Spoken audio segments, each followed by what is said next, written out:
Al-Iman TV, sarana penyubur keimanan. Assalamualaikum warahmatullahi wabarakatuh.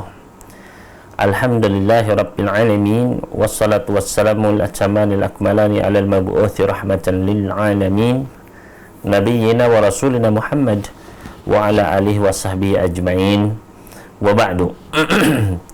Para hadirin sekalian, kaum muslim muslimat, para pemirsa pecinta al-iman, rahimani wa rahimakumullah. Alhamdulillah, pertama-tama marilah senantiasa kita terus bersyukur kepada Allah Azza wa Jal atas limpahan karunia nikmat demi nikmat yang tiada hentinya Allah curahkan kepada kita sekalian. Di antaranya adalah pada siang hari ini kita masih diberikan taufik sehingga bisa berjumpa kembali, diberikan usia kesempatan.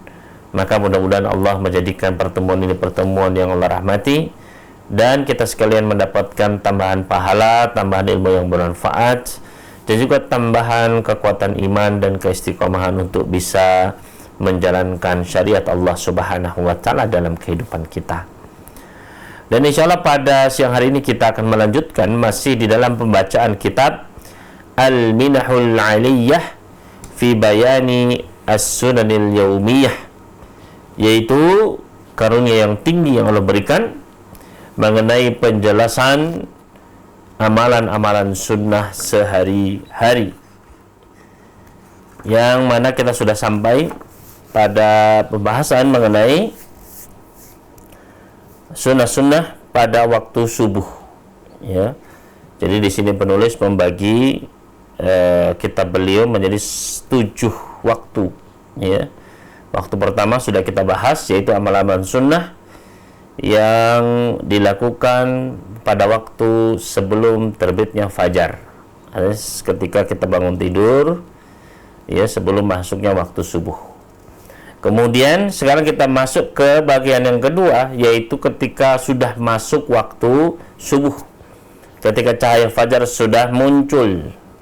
Dan kemarin kita sudah membahas tentang amalan-amalan sunnah, ya. Yang pertama yaitu terkait dengan masalah adzan. Ini sudah kita membahasnya pada pertemuan yang lalu. Maka selanjutnya kita akan masuk pada pembahasan selanjutnya. Berkata penulis di sini, hafizahullah taala, faidatul khuruj, faidah al-khuruj minal masjid ba'dal adzan manhiyun anhu.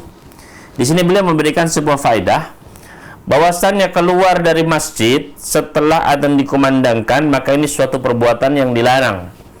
Artinya ketika kita datang ke masjidnya itu sebelum adzan berkumandang, kita datang, ya, sebelum adzan, kemudian kita sholat, kemudian duduk misalnya di masjid, kemudian setelah itu kita mendengar kumandang adzan. Nah, setelah selesai adzan berhenti, kemudian kita keluar dari masjid, maka ini adalah suatu perbuatan yang dilarang oleh Nabi alaihissalam. Wa yadullu alaihi, dan yang menjadi dalil yang menunjukkan pada hal tersebut adalah marwahu Muslim min hadithi Abi Sya'tha radhiyallahu anhu, yaitu apa yang diriwayatkan oleh Imam Muslim dari hadis dari sahabat Abi Sya'tha, semoga Allah meridai beliau berkata, qulna qu'udan fil masjid ma'a Abi Hurairah radhiyallahu ta'ala anhu. Dulu kami sedang duduk-duduk di masjid bersama Abu Hurairah radhiyallahu anhu. Fa'adzana al-mu'adzinu, maka muadzin pun mengumandangkan azan. Faqama rajulun minal masjid yamshi. Setelah azan berkumandang, maka berdirilah seorang laki-laki dari masjid, dia berjalan mau keluar. Fa'atsba'ahu Abu Hurairah radhiyallahu anhu basarahu hatta kharaja minal masjid. Maka Abu Hurairah pun mengarahkan pandangnya mengikuti lelaki tersebut sampai lelaki itu keluar dari masjid. Faqala Abu Hurairah radhiyallahu anhu, maka Abu Hurairah pun mengomentari perbuatan lelaki tersebut. Beliau mengatakan, amma hadza faqad asa Abul Qasim sallallahu alaihi wasallam. Adapun orang ini, perbuatan orang tersebut, maka dia telah bermaksiat kepada Abul Qasim, ya. Artinya dia telah menyelisihi petunjuk Nabi Muhammad sallallahu alaihi wasallam. Hadis ini sahih diriwayatkan oleh Muslim di dalam sahihnya. Maka ini menunjukkan kalau setelah adzan berkumandang kita di masjid, maka jangan keluar lagi. Ya. Namun para ulama menjelaskan kecuali apabila memang ada suatu hajah, ada suatu uzur. Ya. Misalnya setelah dengar adzan, ternyata kita pengen pipis atau sakit perut, maka kita pun ke WC kemudian berwudu lagi, nggak ada masalah. Atau kita teringat ternyata tadi wudu kita batal, atau ternyata saya belum berwudu, maka dia pun keluar untuk berwudu, maka tidak mengapa, ya. Namun dengan sengaja, tanpa ada hajah, tanpa ada udzur, keluar dari masjid setelah adzan dikumandangkan, maka ini adalah termasuk bentuk hal-hal yang dilarang oleh Nabi Sallallahu Alaihi Wasallam. Kemudian penulis melanjutkan sunnatul fajri, salat sunnah fajar. Ya. Apakah salat sunnah fajar tersebut? Salat sunnah fajar adalah salat qobliyah subuh. Ya, jadi tidak ada bedanya. Apa itu salat sunnah fajar, Ustaz? Salat sunnah fajar adalah salat qobliyah subuh. Ya. Jadi bukan suatu salat khusus. Ya. Namun salat sunnah fajar adalah salat qobliyah subuh itu sendiri. Wa fiha iddatu sunanin, dan dalam pembahasan salat sunnah fajar atau salat sunnah qobliyah subuh ini ada beberapa amalan-amalan sunnah. Wa sunnatul fajri hiya awwalus sunanir ratibati allati ya'maluha al-'abdu fi yaumih. Salat sunnah fajar adalah salat sunnah rawatib yang pertama kali dilakukan oleh seorang hamba pada hari tersebut. Ya, artinya dalam ketika setelah terbitnya fajar, maka yang pertama kali dia mulai melaksanakan salat rawatib, ya, di waktu siangnya seseorang adalah salat qobliyah subuh atau salat sunnah fajar. Wa fi iddatu sunan, dan di dalamnya ada beberapa amalan sunnah. Wa qabla bayaniha la budda min bayani ba'di ma yakhussus sunanur rawatib. Namun sebelum kita menjelaskan tentang amalan-amalan sunnah dalam salat sunnah fajar ini, maka kita harus untuk menjelaskan beberapa hal yang terkait khusus dengan salat sunnah rawatib secara umum.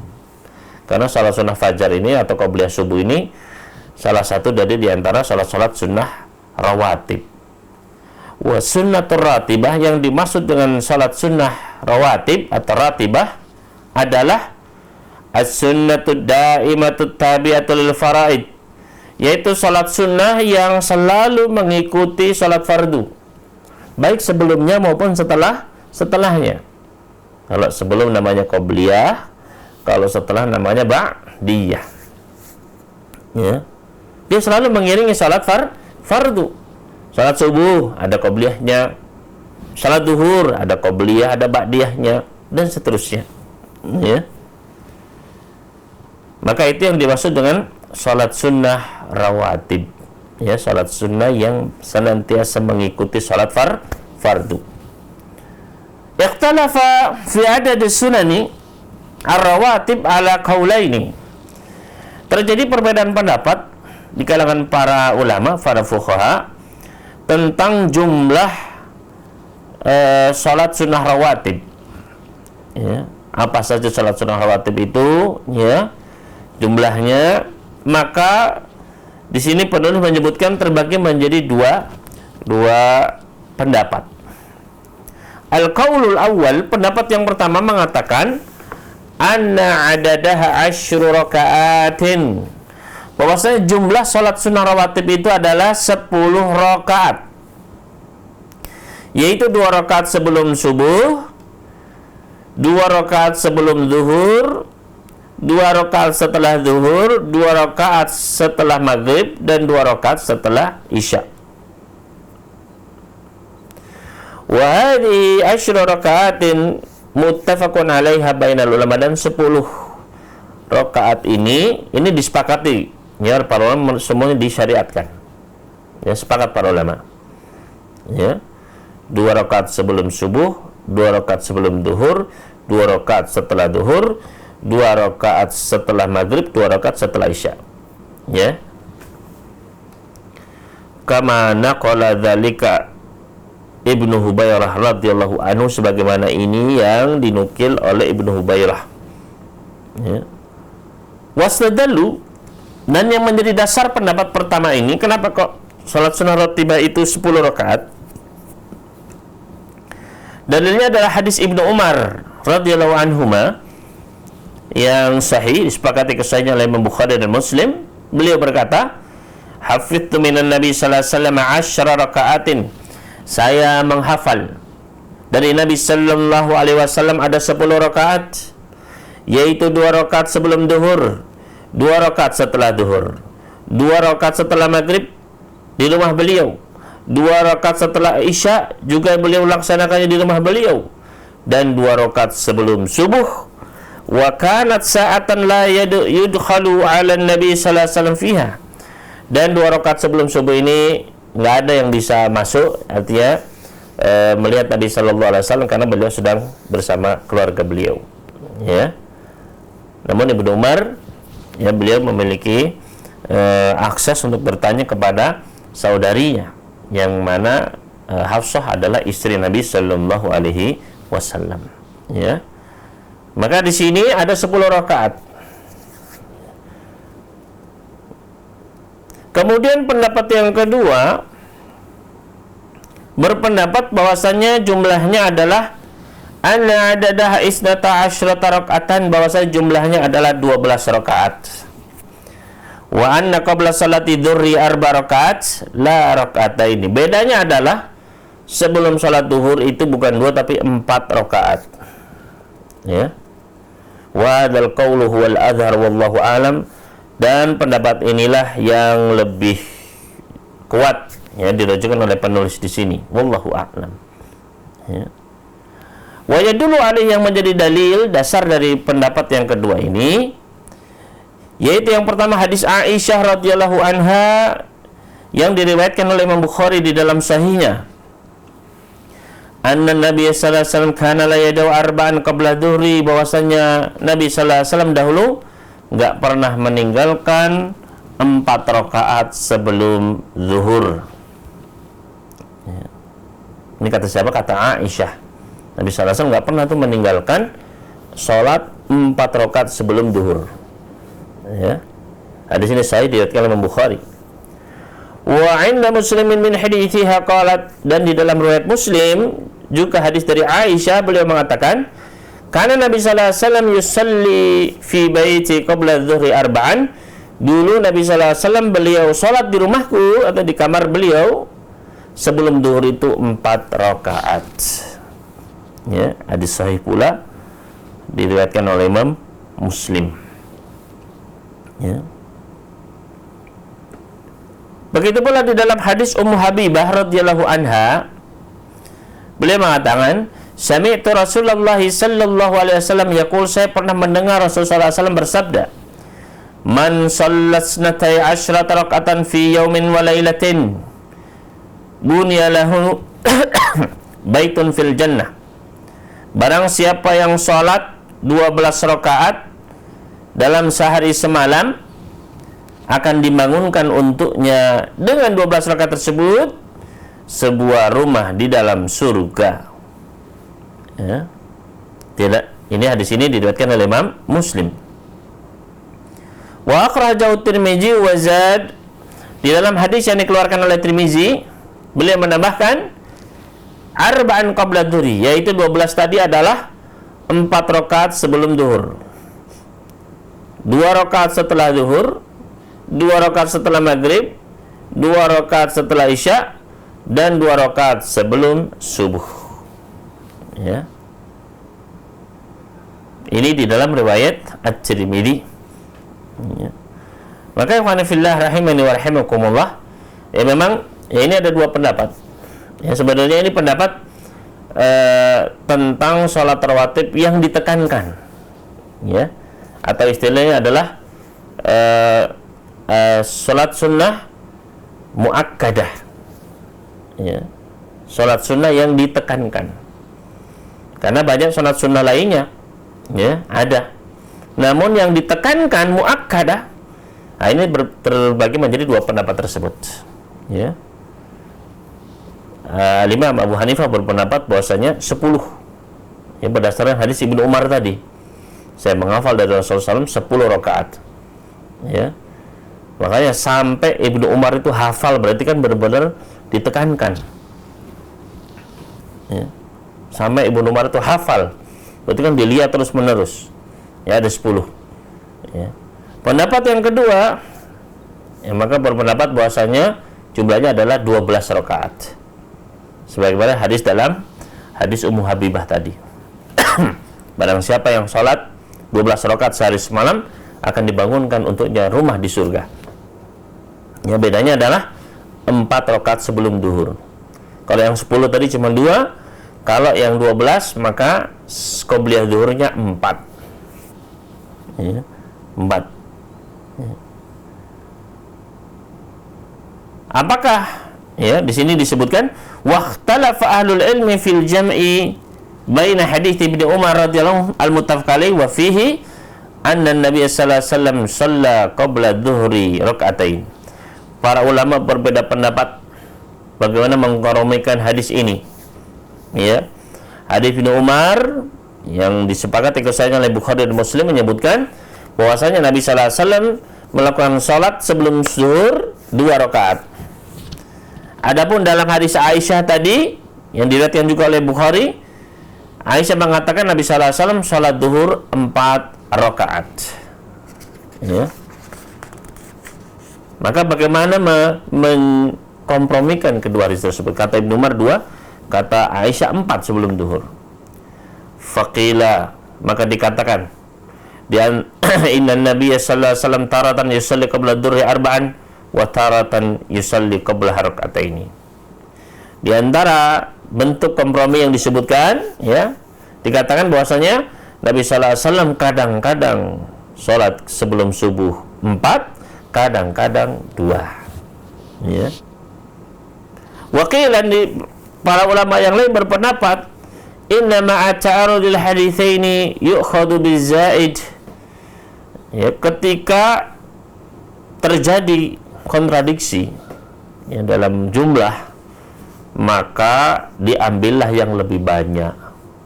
Wa yusallil insan 4 rakaatin qabla dhuhri, maka seseorang hendaknya dia salat 4 rakaat sebelum duhur. Ya. Ini dikompromikan, ya, diambil yang lebih besar. Wa qail in shalla fi baitihi yusalli arba'an. Ada yang berpendapat bahwasanya kalau salatnya di rumah, maka salatnya 4 rakaat berdasarkan hadis Aisyah tadi. Ya, karena kata Aisyah, salat di rumah saya, di kamar saya 4, ya. Wa in shalla fil masjid yusalli rakaat, tapi kalau dia salatnya qabliyahnya itu di masjid, maka salatnya 2 berdasarkan hadis Ibnu Umar tadi. Ya. Wal azhar wallahu alam, dan yang lebih kuat yang menurut penulis di sini annahu yu'khadhu bizaid, bahwasanya diambil yang lebih banyak. Lihtimali tila'i Aisyah radhiyallahu anha fi baitiha ala ma lam yatla alaihi Ibnu Umar, karena pertimbangannya adalah Aisyah yang bisa melihat di rumah beliau, di kamar beliau, apa yang tidak bisa dilihat oleh Ibnu Umar. Karena yang dilihat Ibnu Umar di luar rumahnya, di masjid. Sedangkan Aisyah melihat sendiri di rumahnya, tidak disaksikan oleh orang lain. Begitu pula berdasarkan hadis Ummu Habibah tadi, ya, yaitu barang siapa yang sholat 12 rakaat sehari semalam, ya, dalam riwayat selain sholat yang fardu, maka akan dibangunkan baginya rumah di surga. Ya. Maka wallahu ta'ala alam, ya, kalau kita melihat dari keseluruhan hadis-hadis tentang sholat sunnah rawatib, maka sebenarnya sholat sunnah rawatib itu lebih dari 10, bahkan lebih dari 12. Ya, kalau kita melihat ya, satu persatu hadis tentang sholat sunnah rawatib, baik yang umum maupun yang khusus, maka ternyata sebenarnya sholat sunnah rawatib itu lebih dari 10 ataupun 12. Ya. Misalnya Nabi sallallahu alaihi wasallam pernah bersabda, ya, man hafadha arba'an qabla dhuhri wa arba'an ba'daha. Ya.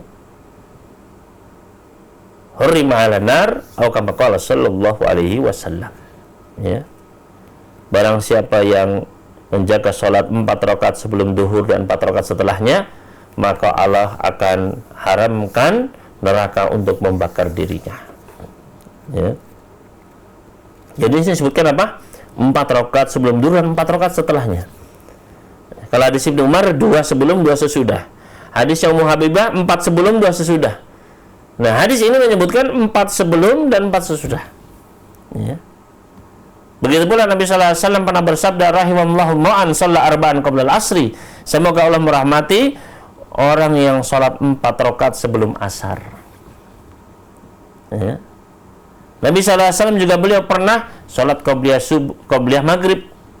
Ya, memerintahkan sahabat qabliyah maghrib. Ya, bagi siapa yang ingin. Ya. Begitu pula keumuman hadis, ya. Nabi sallallahu alaihi wasallam pernah bersabda, baina kulli adanaini rakaatan. Antara 2 adzan, artinya adzan dan iqamah, itu ada salat 2 rakaat. Ya. Beliau juga pernah bersabda, ma min salatin mafrudatin illa wa baina yadayha rakaatan. Enggak ada satu salat fardu pun melainkan sebelumnya pasti ada 2 rakaat. Ya, berarti semua salat fardu itu boleh melaksanakan qobliyah. Ya. Jadi kalau kita hitung secara total, maka banyak ya 2 rakaat sebelum subuh. Ya. Kemudian bisa 4 rakaat sebelum zuhur. Kemudian 4 rakaat setelah zuhur. Ya. Kemudian 4 rakaat sebelum asar. Kemudian 2 rakaat sebelum maghrib, 2 rakaat sesudah maghrib, 2 rakaat sebelum isya, 2 rakaat setelah isya. Bahkan ada riwayat menyebutkan 4 rakaat setelah isya. Ya. Sahih tapi hanya sampai dari beberapa sahabat. Ya. Namun di antara para menjelaskan bahwasanya karena dia sahih dari beberapa orang sahabat dan para sahabat tidak mungkin pasti membuat-buat hadis tersebut, maka ini memiliki hukum seperti marfu dan boleh diamalkan. Ya. Barang siapa yang sholat 4 rakaat setelah isya, maka pahalanya sama dengan seperti sholat di malam Lailatul Qadar, kata Nabi sallallahu alaihi wasallam. Atau kata ya para sahabat. Ya, karena yang secara marfu adalah dilemahkan oleh para ulama. Ya. Karena dari sini kita mengetahui bahwa memang jumlah sholat rawatib itu banyak sebenarnya. Ya. Namun yang muakkadah yang ditekankan ini yang diperselisihkan oleh para ulama. Ya. Ada yang berpendapat yang ditekankan itu cuma 10 berdasarkan hadis Ibnu Umar. Ada yang berpendapat bahwasannya yang ditekankan itu ada 12 berdasarkan hadis Ummu Habibah. Ya. Adapun Imam Malik boleh menganggap semuanya sama, nggak ada yang ditekankan karena sama semuanya, boleh dilakukan. Ya. Maka yang hendaknya dilakukan oleh seorang hamba adalah ya dia perbanyak. Ya, apa-apa yang memang jelas ada dalilnya, ada dasarnya, laksanakan. Ya. Baik itu ya khususnya yang ditekankan tadi memang ya 12 rakaat tadi. Kalau bisa kita laksanakan biar dapat rumah di surga. Ya. Juga 4 rakaat sebelum zuhur dan 4 rakaat sesudahnya biar kita dijaga dari api neraka. Ya. Dan juga salah sunat rawatib lainnya agar kita mendapatkan kecintaan Allah, pahala yang besar, ya, dan keutamaan-keutamaan lainnya, ya. Jadi itu tentang salat sunnah rawatib. Ya. Wal afdal an tu'adda sunanur rawatibu fil bait. Dan yang paling utama adalah hendaknya salat-salat sunnah rawatib itu dilakukan di rumah. Ya. Jadi yang lebih utama, lebih besar pahalanya, salat-salat sunnah itu adalah sebaiknya dikerjakan di rumah. Hal ini berdasarkan beberapa hadis. Di sini penulis beliau menyebutkan wa yadullu alaihi, dan yang menunjukkan bahwasannya salat sunnah itu lebih utama dilakukan di rumah. Pertama adalah hadis dari Zaid bin Thabit radhiyallahu anhu, bahwasanya Nabi sallallahu alaihi wasallam pernah bersabda, "Fasallu ayyuhan nasu fi buyutikum, fa inna afdala salatil mar'i fi baitihi illa salatul maktubah." maka salatlah kalian wahai manusia di rumah-rumah kalian, karena sesungguhnya sebaik-baik salatnya seorang lelaki adalah di rumahnya, kecuali salat yang fardu, maka ya harus ke masjid. Ini bagi laki-laki, ya. Sebaik-baik salatnya seorang lelaki adalah di mana? Di rumahnya, kecuali salat fardu. Berarti salat sunnah, mau itu salat tahajud, salat duha, termasuk salat rawatib, yang lebih baik adalah di rumah, ya. Begitulah hadis dari sahabat Ibnu Umar radhiyallahu anhuma, bahwasanya Nabi sallallahu alaihi wasallam pernah bersabda, "Ij'alu min salatikum fi buyutikum wa la tattakhiduha qubura." Jadikanlah bagian dari salat-salat kalian itu di rumah-rumah kalian, dan jangan jadikanlah rumah kalian itu seperti kuburan, ya. Artinya salat fardu di masjid, ya. Nah, salat sunnahnya di rumah. Jadi ada bagiannya, yaitu salat sunnah untuk di rumah, biar tidak seperti kuburan, kata Nabi SAW. Karena kuburan itu bukan tempat salat, ya. Di kuburan nggak boleh salat, ya. Tempat kita ya baca Quran, beribadah itu di masjid, ya, atau di rumah kita, ya.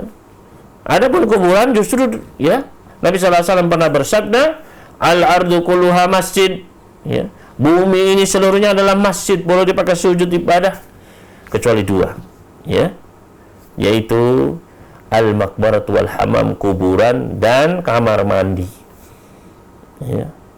Makanya kamar mandi itu dipisah, ya, dipisah, enggak di dalam masjid, gitu, dipisah, dijauhkan. Ya, kalau kita lihat di Masjidil Haram itu, makanya kalau mau ke kamar mandi kan jauh, jadi dijauhkan, ya. Begitu pula kuburan, ya. Bukan kuburan di dalam masjid, enggak, ya. Karena kata Nabi, semua bumi ini adalah tempat sujud boleh ibadah kecuali dua enggak boleh, itu masjid, ya, kuburan dan kamar mandi. Ya, karena kuburan dijauhkan, ya.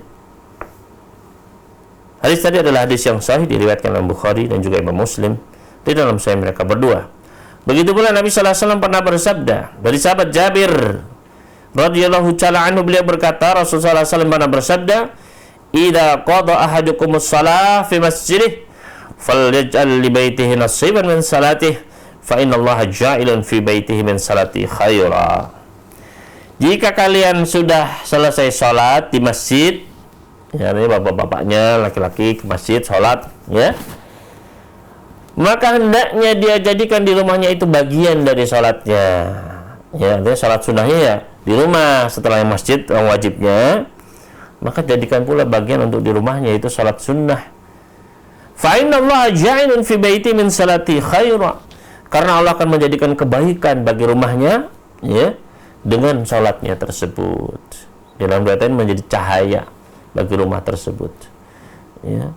Berbeda dengan kuburan yang gelap, ya, yang, ya, sana bukan tempat sholat, bukan tempat ngaji, ya. Maka keliru justru orang yang dia khusyuk sholat begitu, ya, di kuburan, ya, maka sedangkan di masjid dia malah nggak mau ke masjid, nggak mau sholat, ya, nggak mau di masjid, tidak khusyuk, ya. Maka disinilah hendaknya, ya, salat sunnah itu jadikanlah di rumah, ya. Karena apa? Karena memang itu yang paling baik. Kata Nabi SAW tadi, afdalu sholatnya, sebaik-baiknya sholatnya seorang lelaki adalah di rumahnya. Berarti pahalanya lebih besar sholat sunnah di rumah, ya. Kemudian biar rumahnya nggak jadi kuburan, ya. Jadi ada cahaya sholat, cahaya baca Quran di rumah itu, ya. Dan yang ketiga adalah, ya, akan menjadi kebaikan bagi rumah tersebut. Jadi itu, ya, hendaknya kalau bisa, ya, salat sunnah itu adalah dilaksanakan di rumah. Tapi bukan berarti nggak boleh kalau di masjid, boleh. Ya, kalau kita misalnya merasa, waduh, kalau di rumah Ustaz nanti biasanya lupa, ya, atau malah jadi tidak sholat, ya sudah, kalau gitu di masjid saja, ya. Ataupun misalnya waktunya mepet, Ustaz, kalau saya qobliyah di rumah, ya, maka nanti di masjid itu sampai itu sudah terlambat, misalnya nggak bisa dapat saf pertama, nggak bisa dapat takbiratul ihram, ya, maka saat itu nggak apa-apa. Ya, kita datang duluan, kemudian sholat qobliyahnya di masjid tidak apa-apa. Ya, tapi jangan sampai nggak pernah sholat sunnah sama sekali di rumah, itu maksudnya. Ya. Kemudian akadus sunnah rawatib, sholat sunnah yang paling ditekankan. Artinya kita sedang bicara tentang sholat qobliyah subuh, ya, sholat sunnah fajar. Maka ini adalah sholat sunnah yang paling ditekankan dibanding dengan sholat-sholat sunnah lainnya. Tadi kita tahu sholat sunnah itu ada banyak, atau sholat sunnah rawatib itu ada banyak. Ya. Nah, di antara ada qobliyah 4 rakaat sebelum zuhur, ada 4 rakaat setelah zuhur, ada 4 rakaat setelah sebelum asar, ada 2 rakaat sebelum maghrib, 2 rakaat setelah maghrib, banyak. Ya. Maka yang paling ditekankan adalah 2 rakaat qobliyah subuh. Ya. Di antara hal yang menunjukkan hal tersebut, pertama adalah hadis Aisyah. Beliau mengatakan, "Lam yakun ala syai'in minan nawafil ashadda mu'ahadatan minhu ala rak'ataini qabla subhi." Kata Aisyah, Nabi sallallahu alaihi wasallam itu enggak pernah, ya, beliau menjaga di antara ibadah-ibadah nawafil, ibadah-ibadah sunnah, ya, yang beliau lebih jaga baik-baik daripada 2 rakaat sebelum subuh. Ya. Jadi ibadah sunnah itu kan banyak, sholat-sholat sunnah itu kan banyak, tapi nggak ada yang beliau benar-benar jaga jangan sampai ketinggalan daripada 2 rakaat sebelum subuh. Hadis sahih riwayat Bukhari Muslim. Begitu pula hadis lainnya dari Aisyah pula. Nabi sallallahu alaihi wasallam beliau pernah bersabda, "Rak'ata al-fajri khairun minad dunya wa fiha." 2 rakaat sebelum subuh itu lebih baik daripada dunia dan seisinya. Di dalam riwayat Muslim disebutkan dari Aisyah pula dari Nabi sallallahu alaihi wasallam, yaitu Nabi sallallahu alaihi wasallam beliau pernah bersabda tentang salat qobliyah subuh, ya, 2 rakaat ketika terbitnya fajar, salat sunnah fajar atau qobliyah subuh. Beliau mengatakan, "Lahuma ahabbu ilayya minad dunya jami'a." Sungguh 2 rakaat sebelum subuh ini, 2 rakaat ini lebih aku cintai daripada dunia seluruhnya. Ya. Jadi ya lebih baik daripada dunia seisinya ini. Ya, semua dunia ini ya gedung-gedung, ya semua harta, semua ya uang, harta benda, rumah-rumah, perhiasan, ya kendaraan, semua ya kalah sama 2 rakaat sebelum subuh. Loh, kok bisa?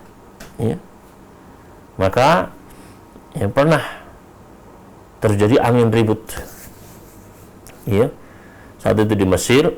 Maka salah sahabat, kalau tidak salah sahabat Abdullah bin Mas'ud, ya, ketika mendengar ada angin ribut, orang-orang berkata kiamat begitu.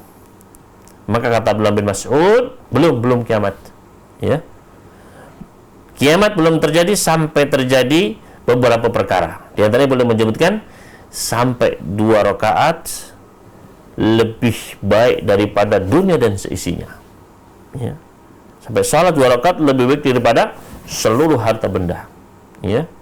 Yaitu kata beliau ketika nanti ya akan ada datang suatu masa di mana orang-orang menjadi kaya. Ya, orang-orang menjadi cukup. Semua merasa cukup. Ketika ada orang yang membawa hartanya, dibawa hartanya banyak, mau memberi kepada orang miskin, bersedekah. Ketika datang, ya tok, ini ada sedekah. Maka orang ini pun menjawab, ya mohon maaf, saya sudah tidak terima sedekah lagi. Ya, saya sudah tidak terima sedekah, saya sudah cukup. Ya, kalau kamu datang kemarin saya terima ini, sekarang sudah cukup. Ya, semua tidak ada orang miskin lagi. Ya, maka kata beliau lah, ya pada saat itulah salat 2 rakaat lebih baik daripada dunia dan seisinya. Ya. Kenapa? Karena harta benda meskipun banyak, tapi kalau nggak bisa datangkan pahala, nggak bisa dipakai sedekah, nggak bisa dipakai apa-apa, disimpan atau kita nikmati saja, itu nggak ada manfaatnya. Ya. Nah, ketika harta sudah nggak bisa bermanfaat, maka yang bisa apa ya? Salat. Ya. Makanya salat 2 rakaat lebih baik daripada dunia dan sisinya. Karena buat apa dunia ini kalau nggak bisa menghasilkan pahala? Buat apa dunia ditumpuk-tumpuk berbanyak-banyak tapi enggak mendatangkan sedikit pun pahala untuk kita, akan menjadi beban saja. Ya. Kita menganggapnya, wah ini rezeki Masya Allah, ya. Padahal itu adalah beban dari Allah Subhanahu Wa Taala. Ketika kita tidak bisa mengolahnya menjadi pahala demi pahala yang akan membantu kita di akhirat, meringankan kita di akhirat. Ya, maka di sini kata Nabi Sallallahu Alaihi Wasallam, 2 rakaat sebelum subuh itu lebih baik daripada dunia dan seisinya. Ya. Karena memang pahalanya yang besar dan juga tadi. Ya. Kemudian selanjutnya, ja'a fi sahihaini, datang sebuah hadis di dalam Sahih Bukhari dan Muslim, ma yadullu ala anna Nabi sallallahu alaihi wasallam lam yakun yada' sunatal fajri walal witr la hadran wala safara. Yaitu hadis yang menunjukkan bahwasanya Nabi sallallahu alaihi wasallam enggak pernah meninggalkan salat subuh, ya. Begitu pula beliau tidak pernah meninggalkan salat witir, baik ketika beliau bermukim di kota Madinah ataupun ketika beliau sedang safar perjalanan jauh. Ya. Jadi salat sunnah itu ketika beliau safar, ya, semua salat sunnah itu ditinggalkan. Nggak pernah kita mendengar Nabi Sallallahu Alaihi Wasallam salat, ya, seketika safar beliau melaksanakan qobliyah ba'diyah, ya, nggak pernah, kecuali hanya qobliyah subuh saja. Ya. Jadi beliau, ya, dalam hadis-hadis ketika beliau sedang safar itu nggak pernah beliau qobliyah ba'diyah, nggak ada. Ya, cuma hanya qobliyah subuh beliau senantiasa jaga, baik ketika beliau mukim maupun ketika beliau sedang safar. Ya, ini menunjukkan benar-benar ditekankan, ya, jangan sampai lepas, jangan sampai, ya, luput sholat 2 rakaat sebelum subuh. Ya. Qala Ibnul Qayyim rahimahullahu ta'ala, walidzalika lam yakun yad'uha ay sunnatal fajri hiya wal witru safaran wa hadran. Oleh karena itulah Nabi sallallahu alaihi wasallam tidak pernah meninggalkan salat sunnah fajar, yaitu salat qabliyah subuh, dan salat witir, baik ketika beliau musafir ataupun ketika beliau sedang mukim. Wa kana fis safar yuwadib ala sunnatil fajri, dan dahulu Nabi sallallahu alaihi wasallam meskipun beliau sedang safar, maka beliau tetap menjaga salat sunnah fajar. Wal witr, juga salat sunnah witir, asyadda min jami'in nawafil duna sairi sunan, yang lebih benar-benar beliau jaga, ya, beliau rutinkan lebih daripada seluruh amalan sunnah, dari semua amalan-amalan sunnah lainnya. Walam yunqal anhu fi safari annahu shalla sunnatan ratibatan ghairahuma, dan tidak pernah dinukil dari Nabi sallallahu alaihi wasallam ketika beliau sedang safar bahwasanya beliau melaksanakan salat sunnah rawatib lainnya, ya, selain salat sunnah qabliyah subuh dan witir, nggak pernah beliau tinggalkan. Adapun yang lain, ya, ba'diyah maghrib, ba'diyah isya, ketika safar nggak ada, ya, riwayatnya. Ya, cuma ya, ini menunjukkan keutamaan salat sunnah qabliyah subuh. Ya.